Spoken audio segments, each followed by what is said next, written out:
Une visite, celle hier à Attar de la Première Dame, une visite chargée, marquée par, entre autres activités, par le lancement d'un programme de financement et l'inauguration d'une antenne du Centre de formation et de promotion des enfants handicapés. Un séminaire, celui organisé à Nouakchott par le commissariat à la sécurité alimentaire. Objectif, l'amélioration des mécanismes de mise en œuvre des programmes du commissariat. Coup d'envoi ce matin. Des opérations, celles de lotissement dans la ville de Kifa, la capitale de la Saba. Des opérations qui se poursuivent toujours avec déjà de bons résultats.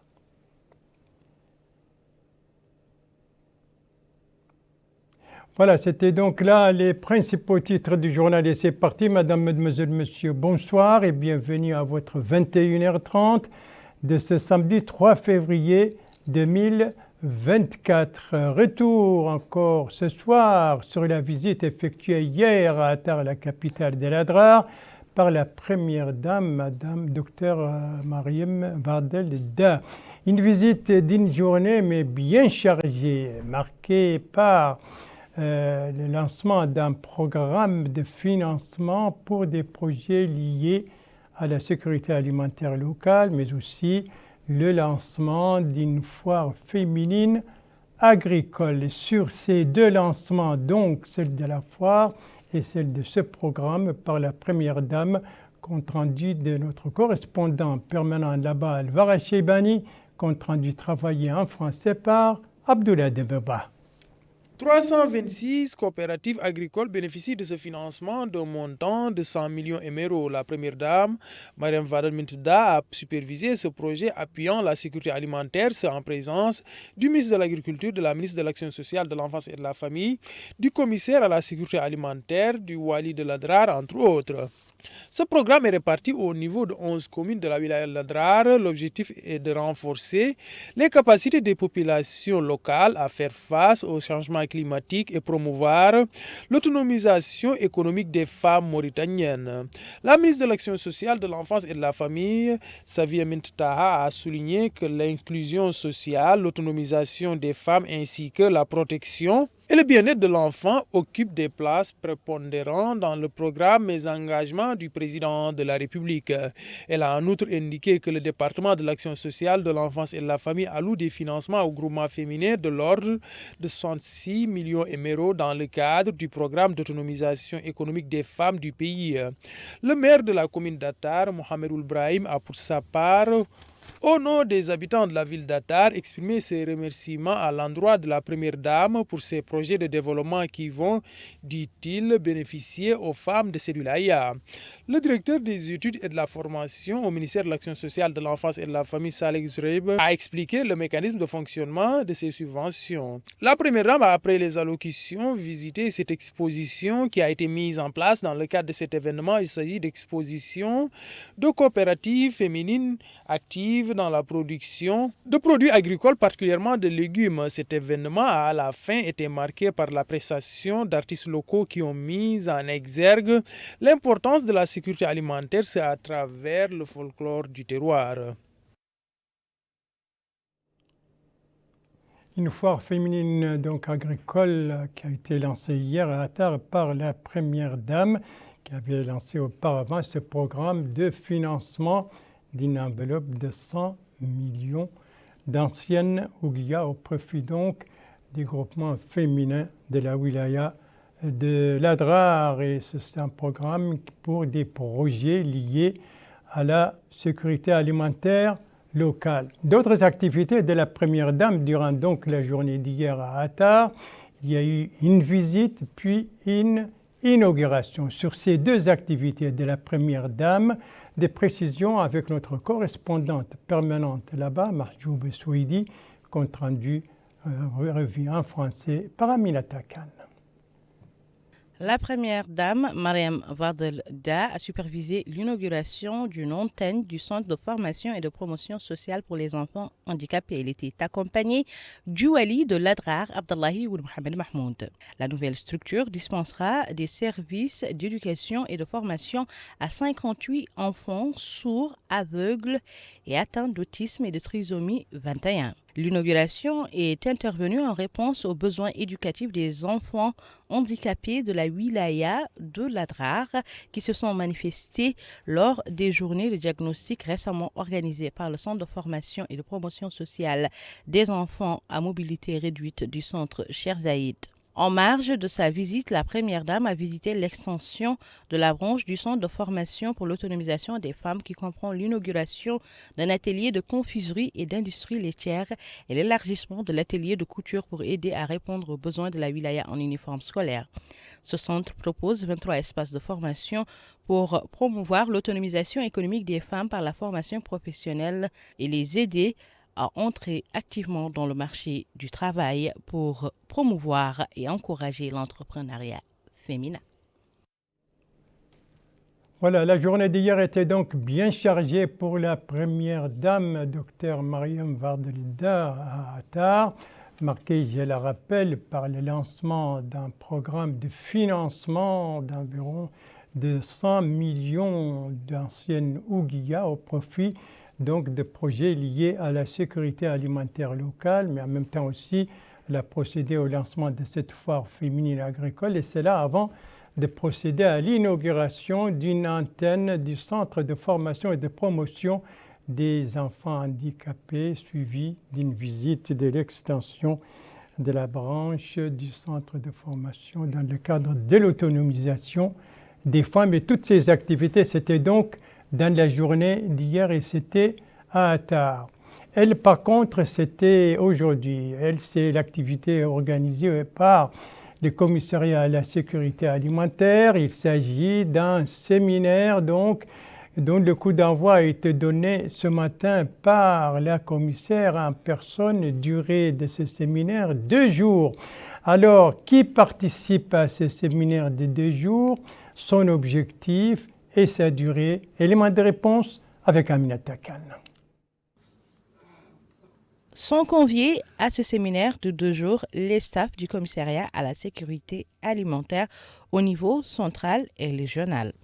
L'objectif étant de développer les mécanismes et les programmes du CSA.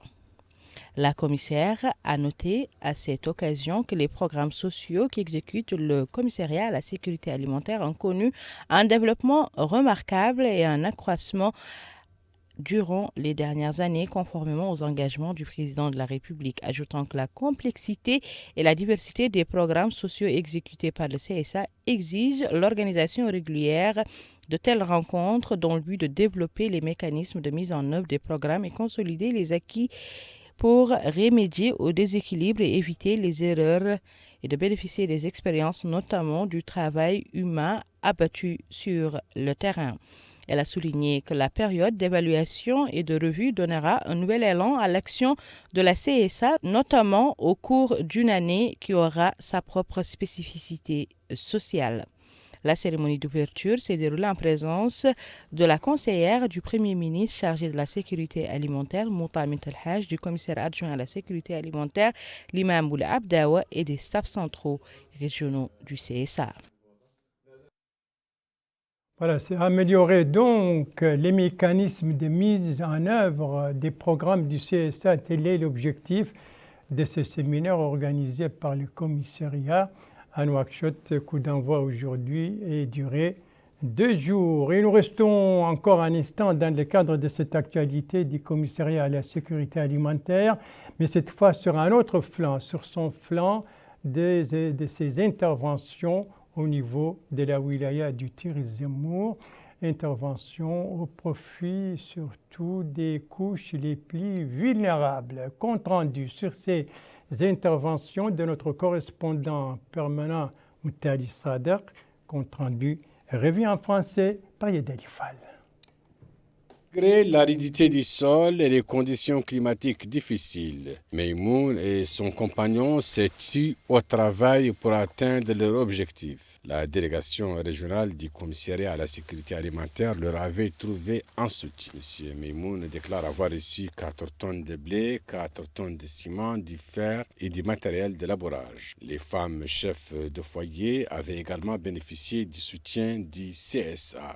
Selon Fatma Suleiman, le dossier a suivi le circuit normal et a été retiré. Elle a pu donc bénéficier de ce soutien et a fait travailler plusieurs autres personnes dans son activité génératrice de revenus. Abdallah Jid, délégué régional du commissariat à la sécurité alimentaire à Tir-Zemour, a souligné que le CSA procède au financement d'activités génératrices de revenus au profit des franges les plus nécessiteuses. Il a rappelé que l'année dernière, 101 AGR ont été financés.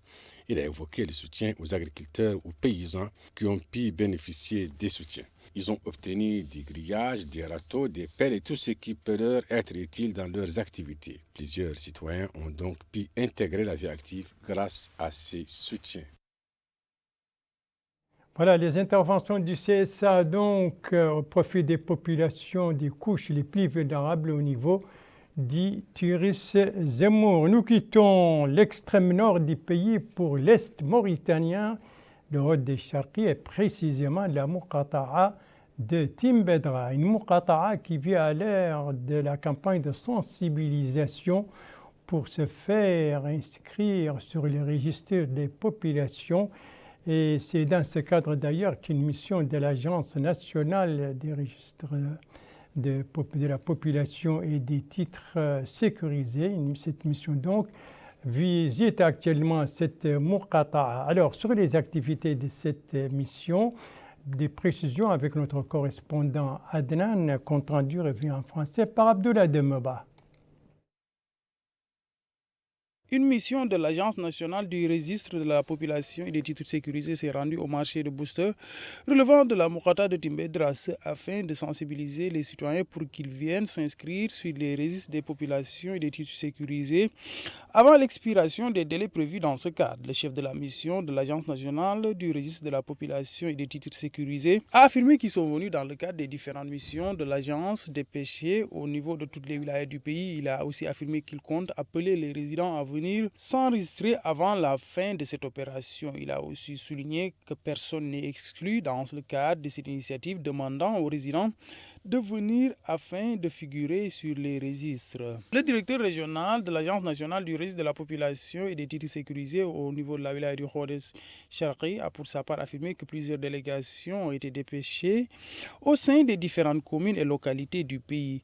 Concernant cette wilaya, souligne-t-il, 12 délégations sont sur place et se sont rendues au niveau des communes et localités de cette wilaya. Il a aussi salué les résultats obtenus jusque-là avec l'enregistrement de plusieurs citoyens. Il a aussi indiqué que l'État a mis en place les mesures nécessaires pour faciliter cette procédure. Le directeur a aussi précisé qu'il ne reste que 14 jours pour ceux qui ne figurent pas encore sur les registres. Il a enfin appelé les éleveurs et ceux qui étaient en voyage à venir tirer profit de cette opportunité.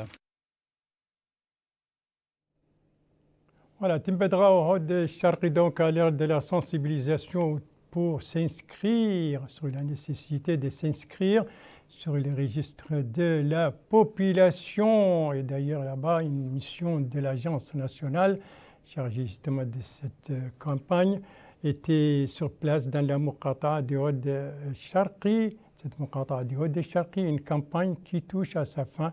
Vous venez de l'entendre, il ne reste que 4 jours. Kifa, elle, vit à l'heure des opérations de lotissement qui se poursuivent là-bas dans la capitale de la Saba avec de bons résultats déjà enregistrés. Compte rendu de notre correspondant permanent, Abdallah Souvi, dont le reportage est travaillé en français par Yedali Fall.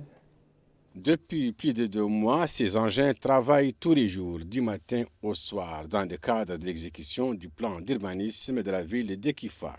Le travail se fait sous la supervision des autorités administratives et sécuritaires de la ville. Selon le Hakam de Kifa qui supervise l'opération, le travail se fait dans de bonnes conditions en collaboration étroite avec les équipes techniques dépêchées par le département de l'habitat. 46 km de route ont été balisés. Comme pour prouver que cette opération se passe dans de bonnes conditions, nous n'avons reçu que 4 plaintes et les plaignants seront casés dans d'autres lots. L'opération de lotissement a déjà touché plus de 1000 maisons, a-t-il dit. Les habitants de la ville touchés par cette opération semblent bien apprécier son déroulement. Selon eux, il est utile de procéder à cette opération qui a permis de tracer des routes et de les dégager. Cet homme se plaint du coût du matériel de construction. Il déclare que l'opération a touché certaines constructions et que les concernés devront procéder à d'autres constructions, ce qui a un coût assez élevé, a-t-il dit, et demande le soutien de l'État. Des dizaines de kilomètres donc de routes urbaines déjà réalisées à Kifa dans le cadre donc des opérations de lotissement qui sont encore en cours dans la capitale de la Saba. Merci de suivre les JTF de Mauritanie. À la suite du journal qui va nous conduire dans 3 capitales régionales, à savoir Kaïdi, Rosso et Nouadhibou. Première étape donc de notre voyage à l'intérieur du pays. Kaïdi, la capitale du Gorgol, Kaïdi, dont les lycées d'excellence attirent de plus en plus d'élèves. C'est le constat fait par notre correspondant là-bas, correspondant permanent, Maad Abdawa, compte rendu, revient en français par Aminata Khan.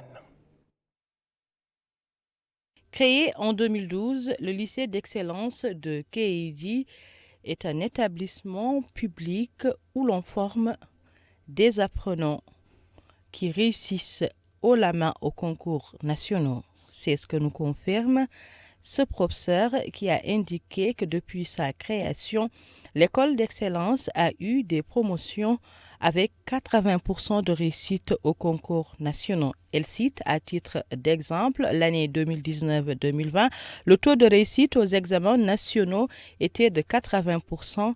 Les années suivantes, ils étaient de 100%. Dans le même ordre d'idées, cette professeure déclare que l'école a également réussi d'une manière éclatante au concours national en prenant la 2e place au baccalauréat avec une moyenne de 17,2%. Pour le brevet, la réussite au niveau régional est de 100% et le prix du président pour les rallyes des sciences et des Olympiades, le lycée d'excellence de Kaïdi, a été toujours démarqué par des notes satisfaisantes. Les élèves à qui nous avons tendu le micro ont remercié leur staff pour leur présence, mais également pour l'accompagnement qu'ils apportent tout au long de l'année scolaire. Le lycée d'excellence de Kaïdi, la capitale du Gorgol, ce lycée qui est très prisé et qui attire de plus en plus d'élèves. Le Gorgol, vous le savez, fait partie des wilayas qui sont concernés par la campagne nationale de lutte contre la bilharziose. Et parmi ces wilayas, le Trarza, dont la capitale, vit actuellement à l'ère de la poursuite de cette campagne, particulièrement dans le milieu scolaire. C'est un constat de notre correspondant permanent là-bas, Mohamed Yatme, compte rendu revient en français par Abdoulaye Demeba. La ville de Rosso abrite cette campagne de distribution de médicaments contre la bilharziose. Il s'agit de prémunir les élèves de ces localités contre cette maladie. Elle est organisée par le Programme national de lutte contre les maladies tropicales en collaboration avec les directions régionales de l'éducation nationale. Cette opération concerne les wilayas du Gorgol, du Trarza, du Brakna et du Guidimaha. Les infirmières chargées de la mise en œuvre de cette campagne ont affirmé que les écoliers collaborent avec eux dans le cadre de cette opération et ils ont aussi salué la pertinence de cette campagne, particulièrement pour les habitants de ces wilayas qui vivent non loin du fleuve. Ils ont aussi précisé que cette initiative concerne les enfants âgés entre 6 voire 15 ans. Rappelons que cette opération, qui est à sa 3e journée, s'étale sur 5 jours. Voilà donc la campagne nationale de lutte contre la bilharziose, une campagne qui se poursuit au niveau de Rosso. On sait que cette campagne concerne 4 wilayas, outre donc le Gorgol et le Trarza, il y a également le Brakna et le Guidimaha. Dakhlet Nouadhibou n'en fait pas partie. Dakhlet Nouadhibou, dont la capitale voit son éclairage public s'élargir à des quartiers qui ont longtemps souffert de son absence. Reportage de notre correspondant permanent, Cheikh Hamidi, compte rendu revient en français par Yadel Fall.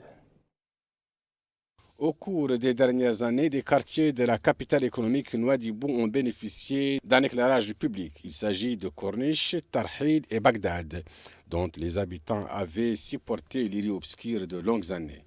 La société mauritanienne d'électricité qui a lancé cette opération concrétise par là l'une des promesses électorales du président de la République, M. Mohamed Cheikh Ghazouani, Ta'ahoudati. Les lampadaires semblent apporter la joie dans les quartiers. C'est ce qu'a déclaré cette jeune femme qui dit pouvoir maintenant se déplacer en toute sécurité et sans crainte à Tarhil. Cette autre déclare en plus de l'électricité, l'eau est abondante dans cette zone. Cette jeune fille, pour sa part, estime qu'une ville comme Nouadhibou avait besoin d'une telle réalisation. Voilà donc sur cet éclairage public de Nouadhibou se termine ce journal. Merci à vous, madame, mademoiselle, monsieur, de l'avoir suivi. Merci bien entendu aux équipes rédaction et techniques qui ont participé à sa conception. Je vous en rappelle les principales informations. Ici, nous sommes à Attar, qui a accueilli hier la visite de la Première Dame pour lancer un programme de financement au profit de projets liés à la sécurité alimentaire et pour inaugurer, entre autres activités, une antenne du Centre de formation et de promotion des enfants handicapés. Ici, nous sommes au commissariat à la sécurité alimentaire qui organise depuis aujourd'hui un séminaire sur l'amélioration du mécanisme de la mise en œuvre de ces programmes, un séminaire donc de 2 jours ouvert ce matin. Et ici, nous sommes à Kifa, la capitale de la Saba, Kifa qui vit à l'heure actuellement des opérations de lotissement, des opérations qui ont déjà donné de bons résultats, c'est ce que disent les responsables administratifs qui supervisent donc ces opérations. Voilà, les JTF reviendra demain à la même heure, 21h30, et vous serez en compagnie d'Ndei Sow Sidi. Quant à moi, il ne me reste plus qu'à vous souhaiter une très bonne fin de soirée, une très bonne fin de semaine, et à vous donner rendez-vous, Inch'Allah, vendredi prochain à la même heure, 21h30. Bonsoir.